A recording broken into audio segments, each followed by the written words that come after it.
आप देख रहे हैं न्यूज की ताकत। उत्तर प्रदेश देवरिया जनपद के राष्ट्रीय स्वदेशी मंच के द्वारा मैराथन दौड़ कराई गई। वहीं राष्ट्रीय मंच ने मैराथन दौड़ कराया और जो फास्ट और उसको गोल्ड मेडल, जो सेकंड आया सिल्वर मेडल से सम्मानित भी किया गया।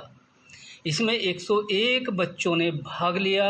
यह दौड़ 5 किलोमीटर की थी। 5 किलोमीटर की दौड़ में बनारस का बच्चा नंबर 1 पर आया है। वहीं संयोजक सत्येंद्र त्रिपाठी का कहना है कि आज शिक्षक दिवस के अवसर पर मैंने ये कार्यक्रम आयोजित कराया है और सारे शिक्षकों को सम्मानित करेंगे और वृक्षारोपण का भी काम करेंगे और जैविक खाद के बारे में भी उन्होंने बताया कि आइए सुनते हैं सत्येंद्र त्रिपाठी, स्वदेशी राष्ट्रीय मंच से संयोजक सत्येंद्र त्रिपाठी का क्या कहना है। हम आपको बताते चलें जिस तरीके का काम देवरिया जनपद में किया जा रहा है, वहीं ये सराहनीय काम भी माना जा रहा है। जिस तरीके से बच्चों से दौड़ करवाना और साथ में पेड़ों को बचाना, पेड़ों को लगाना, वृक्षारोपण करना, इस तरीके के काम सराहनीय काम हैं।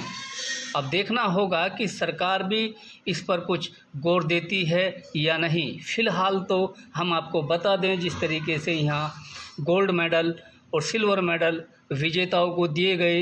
101 बच्चों ने यहाँ दौड़ लगाई, 101 बच्चों ने दौड़ में भाग लिया। देखिए, हम आपको बता दें कि किस तरीके से देवरिया जनपद में राष्ट्रीय स्वदेशी मंच द्वारा मैराथन दौड़ कराई गई। आप भी सुनिए। उसमें 2 प्रकार के पुरस्कार हैं। अरे आप लोग ध्यान से सुनिए भाई, क्या हल्ला कर रहे हैं। नगद पुरस्कार भी है, आराम से सुनिए। नगद पुरस्कार भी और मेडल भी आपके लिए है। नगद पुरस्कार में पहला पुरस्कार 10,000। दूसरा कार्यक्रम हम लोगों का भूमि सुपोषण का, जिसमें कि सुंदरकांड हुआ और क्षेत्र के और गांव के मिट्टी का पूजन किया गया। तीसरा कार्यक्रम होगा। चौथा कार्यक्रम जो आपका है, जो आपके सामने दिख रहा है, ये पूरा कार्यक्रम इसीलिए है।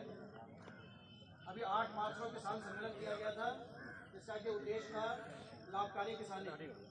जब कोई भी कार्यक्रम या कोई भी योजना हम लोग जब आंदोलन का रूप देना चाहते हैं। स्पेन एक विकासशील देश है, विकसित देशों में भी शामिल है यूरोप का। वहाँ का राष्ट्रपति का चुनाव होता है और बेकहम जो फुटबॉल का खिलाड़ी था वह इंग्लैंड का रहने वाला है। वहाँ के राष्ट्रपति अपने मैनिफेस्टो घोषणा पत्र में या घोषणा करते हैं कि अगर मैं स्पेन का राष्ट्रपति हो जाऊंगा। भटनी इत्यादि के धावक आए थे और श्री मनीष जी जो वाराणसी से आए थे, उन्होंने इस दौड़ को जीता। उसके बाद हम लोग का शिक्षकों का सम्मान किया गया है, उनके द्वारा वृक्षारोपण होना है, जिसके द्वारा संदेश दिया जाना है कि समाज में अगर वृक्षारोपण करेंगे, पर्यावरण का संरक्षण करेंगे, तभी जाके अगली पीढ़ी के लिए हम लोग कुछ बचा पाएंगे। इसके अतिरिक्त जो कृषि उत्पादक संगठन है उसका गठन, क्योंकि लाभकारी किसानी के लिए जो हमारा किसान उत्पादक संगठन है वह कार्य करना है, जिससे कि क्षेत्र में हम लोग किसान को और खेती को लाभकारी बना सकें। धन्यवाद।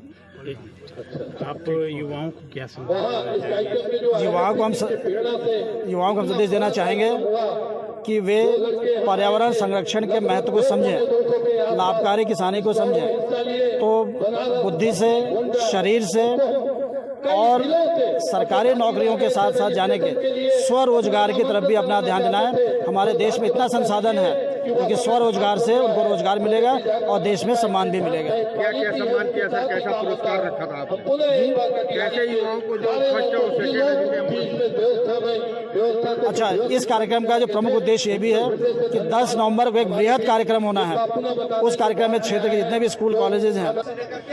देखिए, अपना ये अपने काशी प्रांत के संयोजक प्रांत के श्री सत्येंद्र त्रिपाठी के इस गांव में श्री दत्तोपंत ठेंगड़ी स्वदेशी केंद्र की स्थापना आपने की थी और इस केंद्र का मकसद ही है कि हम स्वदेशी को बढ़ावा देंगे और स्वदेशी के लिए जरूरी विकेंद्रीकरण को बढ़ावा देंगे।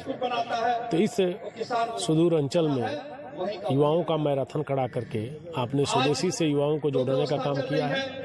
युवाओं की प्रतिभा को निखरने का एक मंच दिया है आपने।